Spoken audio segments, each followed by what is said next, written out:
সকালের প্রথম আলোয় চট্টগ্রামে স্টেশনে দাঁড়িয়ে আছে সুবর্ণ এক্সপ্রেস।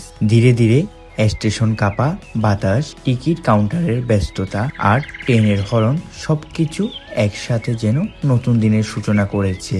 এই ট্রেনের যাত্রা কতটা আরামদায়ক হবে, টিকিটের দাম কত, আর চট্টগ্রাম থেকে ঢাকায় পৌঁছাতে কত সময় লাগবে, আজকের ভিডিওতে আমি আপনাদের দেখাবো পুরো যাত্রার খুঁটিনাটি। চলুন দেখা যাক সুবর্ণ এক্সপ্রেসের ভোরের গল্প।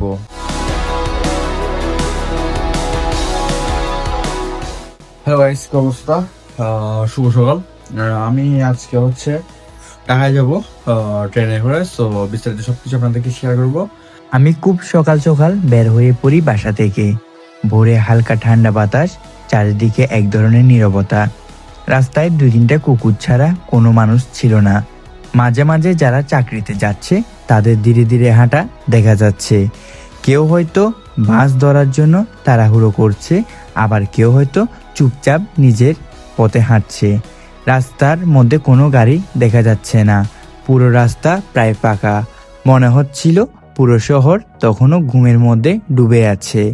পরে আমরা একটা সিএনজি নিয়ে চট্টগ্রাম রেলওয়ে স্টেশনে যাওয়ার জন্য রওনা দিই। সকাল সকাল আমরা আগ্রাবাদ থেকে সিএনজি নিয়ে রওনা দিই। শহরের রাস্তা তখনও শান্ত, শুধু সিএনজির ঝিরঝির শব্দ আর ঠান্ডা বাতাস স্পর্শ করছে। সিএনজি ধীরে ধীরে এগিয়ে যাচ্ছে চট্টগ্রাম রেলওয়ে স্টেশনের দিকে। সিএনজি ভাড়া পড়েছে 120 টাকা। এবার আমরা রেলওয়ে স্টেশনে ঢুকে পড়ি। স্টেশনে ঢুকতে অন্যরকম একটা পরিবেশ অনুভব করলাম। দেখতে পাচ্ছি কিছু মানুষ বসে আছে আর কিছু মানুষ অপেক্ষা করছে। কেউ ব্যাগ নিয়ে বসে আছে, আবার কেউ ট্রেনের অপেক্ষায় প্ল্যাটফর্মের দিকে তাকিয়ে আছে। স্টেশনের বাতাসে যেন একটা উত্তেজনা কাজ করছে। এরপর আমরা টিকিট দেখিয়ে প্ল্যাটফর্মে চলে আসি। প্ল্যাটফর্মে এসে চারিদিকে তাকিয়ে দেখি অনেক মানুষ তাদের ট্রেনের জন্য অপেক্ষা করছে। দেখতে পাচ্ছি আমাদের ট্রেন দাঁড়িয়ে আছে। দূর থেকে ট্রেনটাকে দেখতে মনে হচ্ছিল এখনই একটা নতুন যাত্রা শুরু হতে যাচ্ছে। চট্টগ্রাম থেকে ঢাকা যাওয়ার জন্য সুবর্ণ এক্সপ্রেস 455 টাকা ভাড়া নেই। এই ভাড়ায় শোভন সিট বসে যাত্রা শুরু করা যায়। একটু পরে দেখি সিলেট থেকে ছেড়ে আসা ট্রেন সকাল 6টা 35 রেল স্টেশনে ঢুকছে।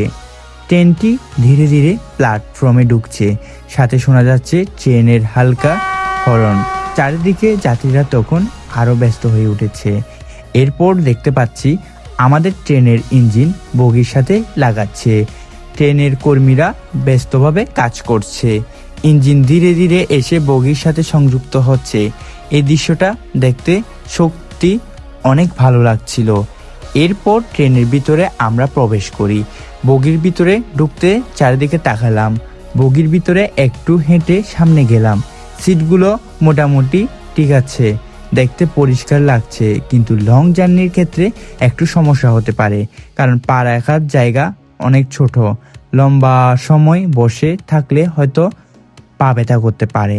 ট্রেন 7টায় ছাড়ার কথা থাকলেও ট্রেন 7টা 1 ছেড়ে যায় চট্টগ্রাম রেলওয়ে স্টেশন থেকে।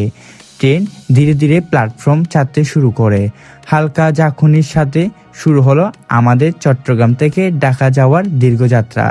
আর সে যাত্রার মুহূর্ত থেকে শুরু হলো আজকের এই ট্রেনের ভ্রমণ যাত্রার অভিজ্ঞতা।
এরপর ট্রেন ধীরে ধীরে সামনের দিকে এগিয়ে যেতে থাকে। জানলার বাইরে একের পর এক স্টেশন আমরা গ্রামের দৃশ্য দেখতে পারি।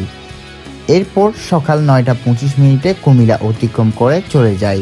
প্ল্যাটফর্ম থেকে অনেক মানুষকে অপেক্ষা করতে দেখা যাচ্ছিল। একটু পরে আমরা আখাউড়া জংশন ফেলে আসি। ট্রেনে তখন বেশ ভালো গতিতে ঢাকার দিকে ছুটছিল।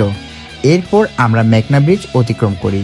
ব্রিজের ওপর দিয়ে যাওয়ার সময় চারদিকে নদীর সুন্দর দৃশ্য দেখা যাচ্ছিল। এরপর ধীরে ধীরে আমরা ঢাকার কাছাকাছি পৌঁছে যাই। ঢাকা বিমানবন্দর স্টেশনে ট্রেনটি প্রায় 2 মিনিট দাঁড়ায় যাত্রী নামানোর জন্য। বিমানবন্দর স্টেশন থেকে প্রায় 15 মিনিট পরে আমরা পৌঁছে যাই ঢাকার কমলাপুর স্টেশনে।